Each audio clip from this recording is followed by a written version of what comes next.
एक मस्जिद गिरी थी, पर उसकी याद आज भी जिंदा है। और अब बंगाल के मुर्शिदाबाद में कुछ ऐसा हो रहा है जिसने लाखों दिलों में फिर उम्मीद जगा दी है। एक, बाबरी मस्जिद क्यों तोड़ी गई? इतिहास का शांत तटस्थ वर्णन। बाबरी मस्जिद जो 1528 में बनी थी, हमेशा इबादत की जगह रही। लेकिन समय के साथ अयोध्या में एक दावा उठने लगा कि ये जगह एक पुराने मंदिर से जुड़ी हुई है। सदियों तक यह मुद्दा बहस, मुकदमे और दावों में उलझा रहा। कई सालों तक अदालतें, सरकारें, लोगों की राय, सब इस पर अपनी अपनी जगह खड़ी रहीं। 1992 में बड़ी संख्या में लोग इकट्ठा हुए। जमावड़े के दौरान हालात अचानक बदल गए।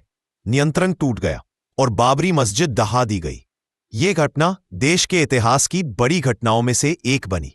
इसके बाद माहौल बदला, समाज में चिंता बढ़ी और ये मुद्दा अदालतों में अंतिम फैसले तक पहुंच गया। 2. फैसले के बाद क्या हुआ? लंबी सुनवाई के बाद अदालत ने अपना अंतिम फैसला दिया। जगह मंदिर के लिए दी गई और मुस्लिम पक्ष को एक अलग जगह मस्जिद बनाने के लिए भूमि देने का आदेश दिया गया। इस फैसले के बाद मुस्लिम बाबरी मस्जिद क्यों तोड़ी गई? इतिहास का शांत तटस्थ वर्णन। बाबरी मस्जिद जो 1528 में बनी थी, हमेशा इबादत की जगह रही। लेकिन समय के साथ अयोध्या में एक दावा उठने लगा कि यह जगह एक पुराने मंदिर से जुड़ी हुई है।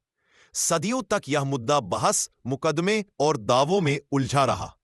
कई सालों तक अदालतें, सरकारें, लोगों की राय, सब इस पर अपनी अपनी जगह खड़ी रही। 1992 में बड़ी संख्या में लोग इकट्ठा हुए। जमावड़े के दौरान हालात अचानक बदल गए। नियंत्रण टूट गया और बाबरी मस्जिद ढहा दी गई। यह घटना देश के इतिहास की बड़ी घटनाओं में से एक बनी। इसके बाद माहौल बदला, समाज में चिंता बढ़ी और यह मुद्दा अदालतों में अंतिम फैसले तक पहुंच गया।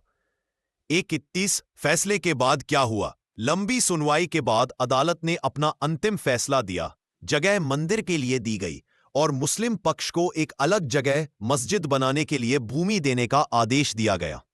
इस फैसले के बाद मुस्लिम समुदाय ने शांतिपूर्वक नए स्थान पर मस्जिद बनाने का निर्णय लिया। पर इसी बीच एक और बड़ी खबर सामने आई। बंगाल के मुर्शिदाबाद में नई बाबरी मस्जिद का 3. नई बाबरी मस्जिद की नींव क्यों रखी गई? नई मस्जिद का नाम बाबरी रखने के पीछे एक ही वजह थी। उस इतिहास को भुलाया नहीं जा सकता, लेकिन उसे बेहतर दिशा में आगे बढ़ाया जा सकता है। मुस्लिम समाज चाहता था कि जिस नाम की यादें इतिहास में दर्ज हैं, वही नाम अब एक सकारात्मक और शांतिपूर्ण रूप में आगे आए। इसलिए मुर्शिदाबाद, जो अपनी विरासत, तहजीब और इल्म के लिए मशहूर है, वहां इस नई मस्जिद की नींव रखी गई। 4. नई बाबरी मस्जिद कैसी होगी? यह मस्जिद आधुनिक सोच और पारंपरिक खूबसूरती का मेल है। इसमें शामिल होंगे बड़ी नमाजगाह, रिसर्च व लाइब्रेरी हॉल, दीनी तालीम के लिए सेंटर, यात्रियों के लिए मेहमान खाना और एक शांत बाग जहां हर शख्स सुकून पाए। यह मस्जिद सिर्फ इमारत नहीं, नाम, इतिहास और भविष्य को जोड़ने वाली एक नई शुरुआत है। 5. पुरानी बाबरी से नई बाबरी तक क्या संदेश मिलता है? पुरानी बाबरी मस्जिद इतिहास का हिस्सा बन चुकी है, लेकिन नई बाबरी मस्जिद ये बताती है कि जहां एक कहानी खत्म होती है, वहीं से एक नई राह निकल सकती है। नई, जो लोगों के दिलों में बस चुका था। बाबरी की पुरानी ईंटें इतिहास में दर्ज हैं और नई बाबरी की ईंटें भविष्य लिख रही हैं। मुर्शिदाबाद की यह मस्जिद याद दिलाती है, इमारतें बदलती है, लेकिन उम्मीदें जिंदा रहती है।